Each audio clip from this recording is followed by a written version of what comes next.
GDP Miguel red card logic ফল দুটো বিষয় নিয়ে কথা বলবো। দুটোই লজিকের বিষয় নিয়ে, এক ইস্টবেঙ্গল ম্যাচে ঘটে যাওয়া মিগুয়েলের রেড কার্ড নিয়ে, আর একটা জিডিপি সংক্রান্ত আজকে একটা খবর নিয়ে একটু আলোচনা করব।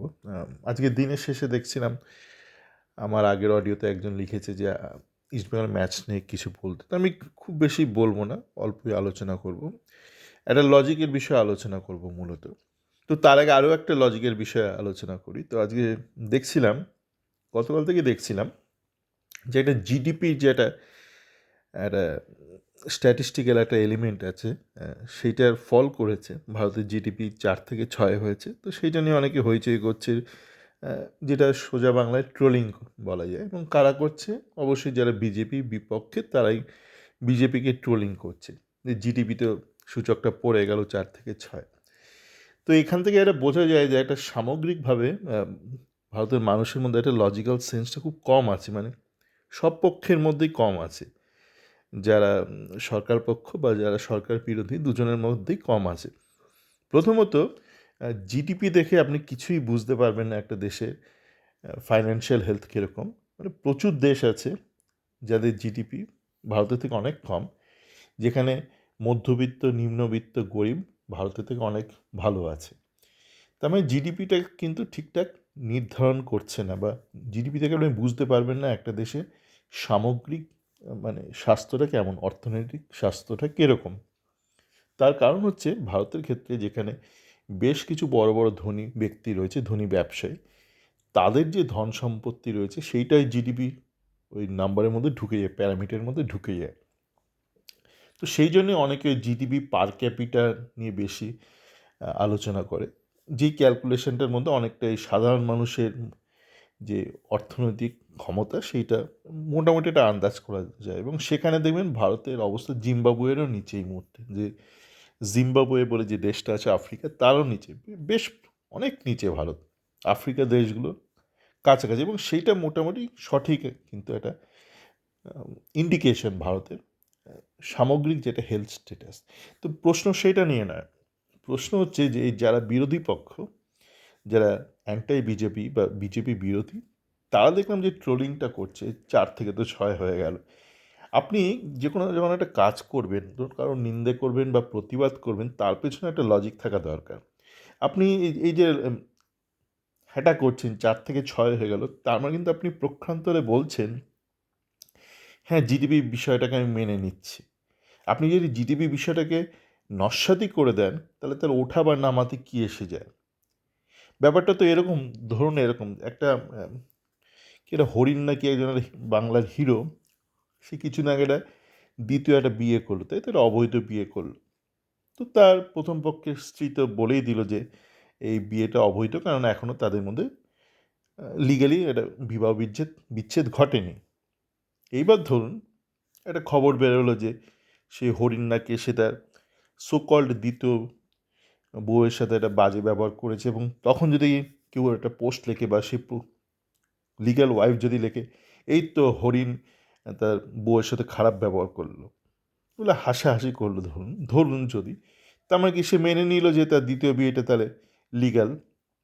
তো এই ক্ষেত্রেও আপনি ধরুন খিল্লি করছেন ওই জিডিপি তো 6 হয়ে গেছে, তো কালকে যদি আবার ধরুন ওই আম্বানি আদানির এদিক ওদিক করে আবার জিডিপিটা 4 বা 3 হয়ে যায়, তখন তো আপনি ভাববেন বাহ, এ দারুণ কাজ করেছে না। তো এটাকে আপনি ভেবে ঠিক করতে হবে যে আপনি জিডিপি বিষয়টা মানছেন না মানছেন না। যদি ব্যাপারটা আপনার মনে হয় ফালতু, তাহলে ব্যাপারটা ওঠা বা নামাতে কিন্তু আপনার কিচ্ছু যায় আসা উচিত নয়, আলোচনায় করাই উচিত না। এর মিগুয়েলের রেড কার্ডের বিষয়ে যাওয়ার আগে বলি, ধরুন কালকে খেলা, এখন কিন্তু ইস্টবেঙ্গল একটা ভালো পজিশনে রয়েছে, মানে লিগ স্ট্যান্ডিংয়ে 3 নম্বরে রয়েছে। ইস্টবেঙ্গলের থেকে এগিয়ে রয়েছে মোহনবাগান রয়েছে, এবং 1 নম্বরে রয়েছে আপনার মুম্বাই সিটি। 5টার মতন ম্যাচ বাকি রয়েছে, 5টাই বাকি রয়েছে মতন কেন, 5টা ম্যাচ বাকি রয়েছে। তো এই বছরটা কিন্তু ইস্টবেঙ্গলের পক্ষে একটা আদর্শ একটা সুযোগ ছিল, জানি না শেষ পর্যন্ত কী হবে আইএসএল জেতার। যেহেতু ওই 2-3টে ক্লাব ছাড়া বাকি কেউই সেই মতন তৈরি করেনি নিজেদেরকে। আপনারা জানেন কী অবস্থায় আইএসএলটা শুরু হয়েছিল, সকলের বাজেট কম, দুর্বল। আর ইস্টবেঙ্গল তো বেশিরভাগ ম্যাচই কলকাতাতেই পড়েছে। তো দেখা যাক শেষ পর্যন্ত কী হয়। কিন্তু এই যে একটা আমি আমার চ্যাট ফোরামে খেলা চলাকালীন আলোচনা করছিলাম যে ইস্টবেঙ্গল যে 3 ব্যাক সিস্টেমে খেলছে, সেটা কেন খেলছে? মানে ওই বিষ্ণুকে যাতে প্রোটেক্ট করা যায়, মানে 3টে যদি আপনার ব্যাক খেলে তাহলে বিষ্ণুকে নিচে নামতে হচ্ছে না, ডিফেন্স করতে হচ্ছে না, ওকে 5 মিডিও সিস্টেমে খেলাতে পারে, ও উপরে ওঠার সময় ওকে কেউ সাপোর্ট করছে, ওকে নিচেও নামতে হচ্ছে না। আহ, সেটা যদি করে থাকে তো জানি না, ব্যাপারটা কিন্তু খুব একটা ভালো হচ্ছে না বিষয়টা। তো দেখা যাক পরে 5টা ম্যাচে কী হয়।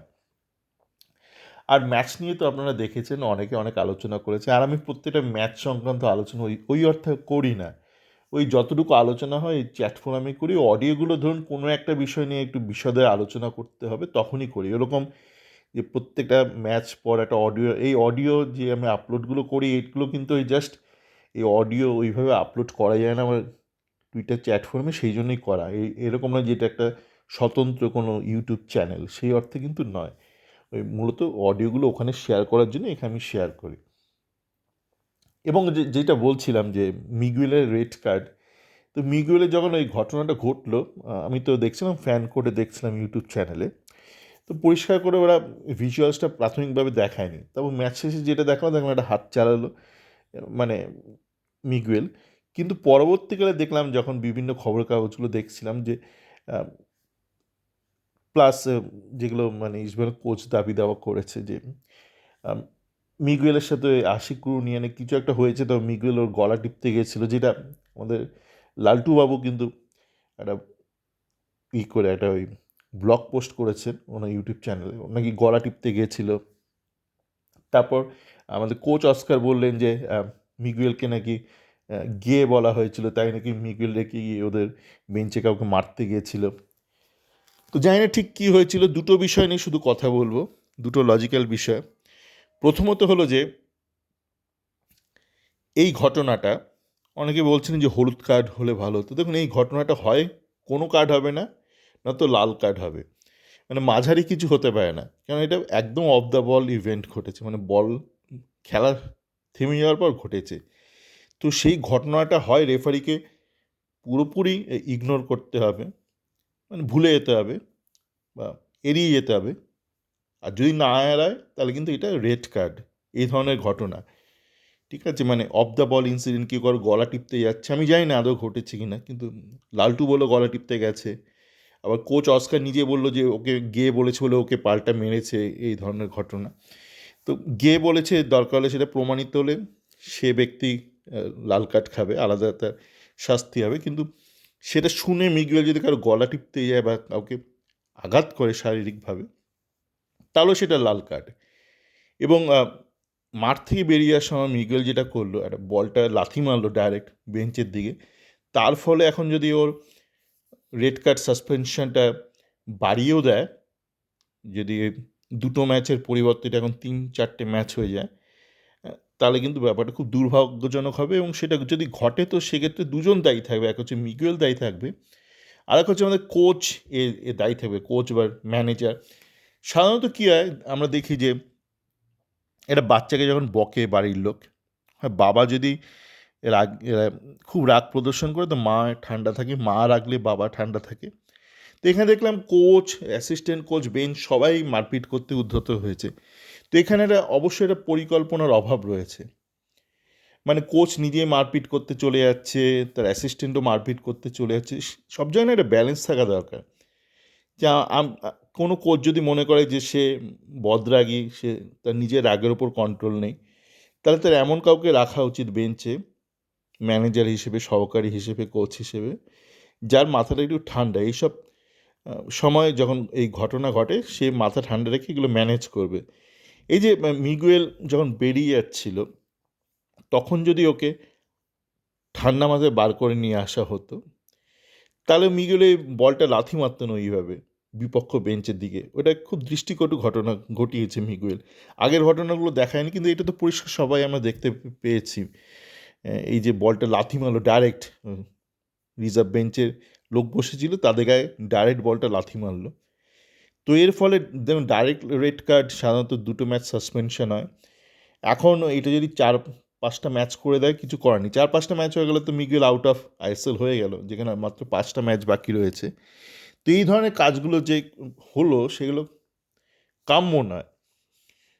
তো আর কি করার আছে, মানে এই ধরনের কোচ হলে যে নিজেই রাগী, এটা টেকনিক্যাল ব্যাপার ছেড়ে দিলাম, এই মাথা ঠান্ডা রাখতে পারে না, নিজে রাখতে পারে না, সে সাইডে ডান দিকে বাদিকে এমন লোকদের বসায় যাদের একই রকম, মানে মাথা মোটা করছে তাদের রাগ।